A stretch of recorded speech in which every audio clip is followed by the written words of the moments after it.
நாடாளுமன்ற பொதுத் தேர்தலாக இருந்தாலும் சட்டமன்ற பொதுத் தேர்தலாக இருந்தாலும் இந்த வாக்காளர் பட்டியல் சீராய்வு என்பது அவ்வப்போது நடைபெற்று வருகிற ஒன்றுதான். இது நமக்கு தெரிந்த உண்மை.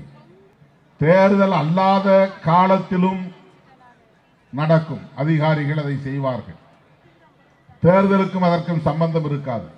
ஆனால் வாக்காளர்கள் இருக்கிறார்களா, அவர்கள் புலம்பெயர்ந்து விட்டார்களா, இறந்து விட்டார்களா என்று ஆய்வு செய்கிற நடவடிக்கை, அதை ஆங்கிலத்திலே இன்டென்சிவ் ரிவிஷன் என்று சொல்லுகிறார்கள்.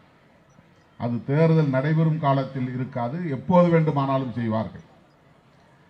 தேர்தலுக்கு முன்பு நடப்பது சம்மரி ரிவிஷன் என்று சொல்வார்கள். அது கட்டாயம் நடந்தாக வேண்டும். ஒவ்வொரு தேர்தலின் போதும் நடக்கும். எனவே இதற்கும் இப்போது நாம் எதிர்க்கிற இந்த எஸ்ஐஆர் ஸ்பெஷல் இன்டென்சிவ் ரிவிஷன், சிறப்பு தீவிர சீராய்வு என்பதற்கும் என்ன வேறுபாடு என்றால் மிகப்பெரிய வேறுபாடு இருக்கிறது. இந்த வேலை திட்டம் தேர்தல் ஆணையம் செய்ய வேண்டிய வேலை திட்டம் இல்லை. தேர்தலுக்கு தேர்தல் சிறப்பாக சீராய்வு செய்வது தேர்தல் ஆணையத்தின் கடமை. ஆனால் இந்த ஸ்பெஷல் இன்டென்சிவ் ரிவிஷன் என்பது முழுக்க முழுக்க நம்முடைய குடியுரிமையை ஆய்வு செய்கிற நடவடிக்கை.